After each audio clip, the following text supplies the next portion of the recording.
Does the United States still oppose torture? This article was written by Gabor Rona and read by an automated voice. Published on December 10, 2025 on Just Security, an essential resource for those shaping a just and secure world. For the first time in history, the United States voted against the UN General Assembly's periodic resolution condemning torture. The only other countries to do so were Argentina and Israel. 169 countries voted in favor. The U.S. vote, which took place last month, is hard to rationalize in any world that values the mandate of the United Nations to work toward international peace, security, and human rights.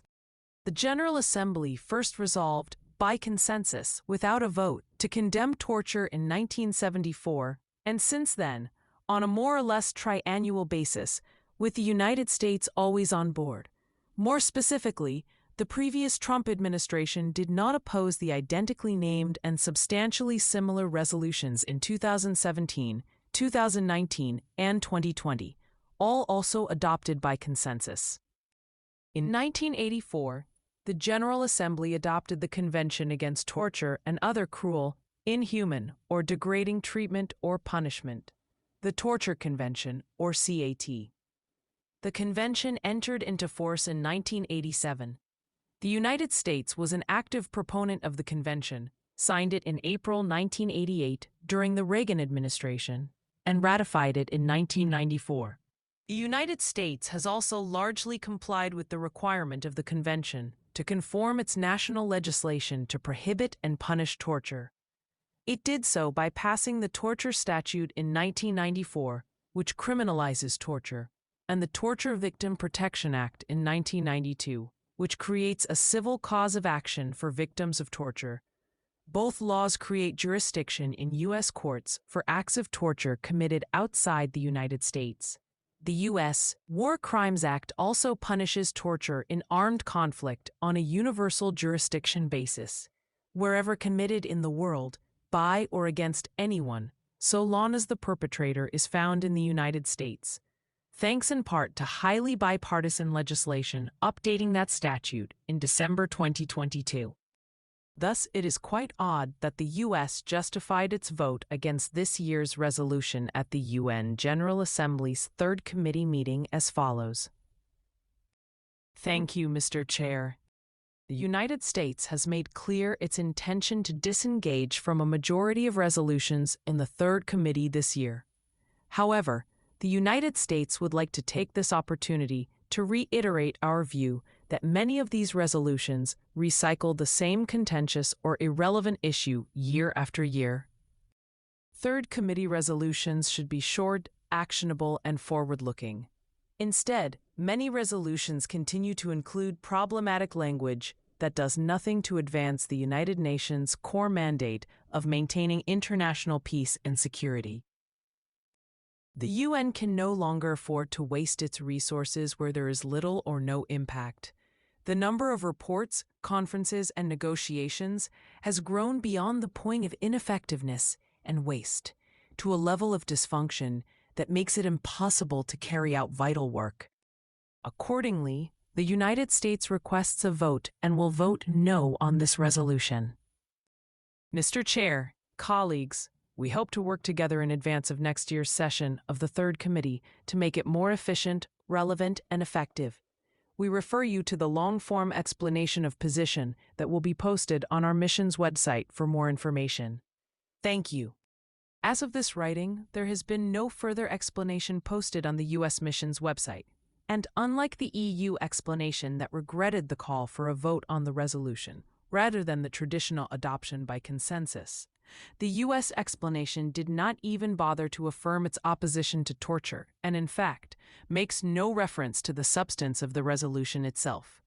It does characterize Third Committee resolutions in general as contentious or irrelevant, and containing problematic language that does nothing to advance the United Nations' core mandate of maintaining international peace and security. In its explanation, the United States references the United Nations core mandate of maintaining international peace and security. In doing so, the explanation omits the other three core mandates expressed in the preamble to the UN Charter: maintaining international peace and security, developing friendly relations among nations, fostering international cooperation for economic, social, cultural, and humanitarian issues, and promoting human rights and fundamental freedoms. The four, together, serve as a center to harmonize nations' actions toward these common goals. The mandate of the Third Committee is to address a wide range of social, humanitarian, and cultural concerns. It is the principal UN General Assembly committee for discussing human rights issues. Thus, and because the U.S. explanation contains no criticism specific to the substance of the torture resolution, one could perhaps construe the U.S. explanation as reflecting a newly expressed antipathy to human rights-related efforts in general coming out of the Third Committee. If the U.S. comments are meant to apply to the torture resolution in particular, it would be astonishing to argue that the consistent reiteration by an overwhelming majority of UN members of the commitment to prohibit and punish torture is irrelevant to the accomplishment of human rights and the advancement of international peace and security more generally. The implication that the resolution is contentious is simply false, given the overwhelming support it has always garnered, at least until the United States rejected its adoption by consensus. What the vote, in fact, highlighted is that the vast majority of states support the resolution. In any case, contention is hardly a valid basis for rejecting UN action. The very purpose of debate at the UN is to air differences and reach conclusions. There is, however, in the terse explanation, one obscure hint about other potential disturbing reasons for the U.S.'s opposition to the resolution. The explanation refers to problematic language in many Third Committee resolutions, a frequent battleground between the United States and Israel. On one hand, two of the three no votes on the torture resolution, and most international jurisprudence, on the other hand, concerns the extraterritorial application of human rights obligations.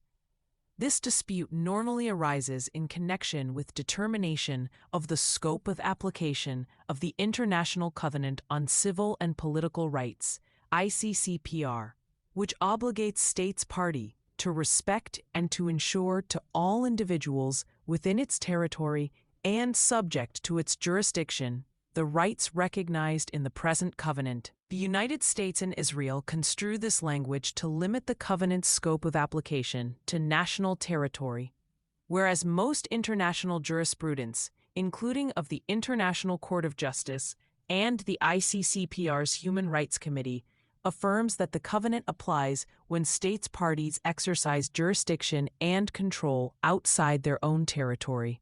This is relevant to the torture resolution because the ICCPR explicitly addresses the prohibition of torture. While the United States has historically been squeamish about extraterritorial application of human rights treaty obligations, it has been less so in connection with customary international law, including human rights norms, see here and here. The prohibition against torture is one of the most fundamental customary international human rights norms. Thus, if the extraterritoriality issue is, indeed, a trigger for U.S. rejection of the resolution, it represents an unprecedented, giant leap by the United States away from its previous acknowledgments that customary norms have extraterritorial scope. But the debate about extraterritoriality becomes irrelevant to torture once one considers the Convention Against Torture, CAT, to which the United States is one of 175 states party. The CAT has no scope of application limitation, as compared, for example, to the ICCPR's within its territory and subject to its jurisdiction language. In fact, a CAT requires states party to prosecute or extradite persons suspected of torture on a universal jurisdiction basis. In other words, regardless of where the torture took place, not only does U.S. legislation concerning U.S. obligations under the CAT include a universal jurisdiction component, the law has, in fact, been used by the Justice Department to prosecute torture committed abroad. Another position traditionally taken by the United States and Israel concerns the application of human rights treaties in times of war. This argument posits that in war, human rights treaties give way to the law of armed conflict, or in lawyer speak, that international humanitarian law, IHL, otherwise known as the law of armed conflict, is the lex specialis and therefore prevails over human rights law. The United States at one time took a relatively absolutist position on this point, at least as concerns targeting and detention powers. It later moderated its view. Instead of claiming that human rights law has no place in armed conflict in any particular area, the U.S. has recognized concurrent applicability and affirms that IHL governs where there is a particular conflict with human rights law. Like the no extraterritoriality claim, this strict lex specialis view is also rejected by the overwhelming weight of international jurisprudence, which holds that human rights law and the law of armed conflict operate in complementary fashion in times of war. Indeed, any claim that human rights law does not apply because in war IHL applies instead is at its weakest in relation to the prohibition of torture because the CAT explicitly applies to contexts of war. In addition, the Geneva Conventions, which applied exclusively to armed conflict/war, also explicitly prohibit torture in both international and non-international armed conflict. This also negates any no extraterritoriality claim related to the torture prohibition, since all international armed conflicts have an extraterritorial component. Given the shifting nature of U.S. positions on applicability of lex specialis, it is reasonable to ask, does the U.S. vote against this resolution signal a shift to an even more absolutist position than it earlier held, that human rights law has no place at all in armed conflict? These twin claims, no extraterritorial application of human rights obligations and no application of human rights law in war, arise in connection with the torture resolution, which reiterates the obligations of states to prevent and punish torture, regardless of where it occurs and whether or not in war. Perhaps the United States will provide a more detailed explanation for at least appearing to turn its back on one of the most fundamental provisions of international law.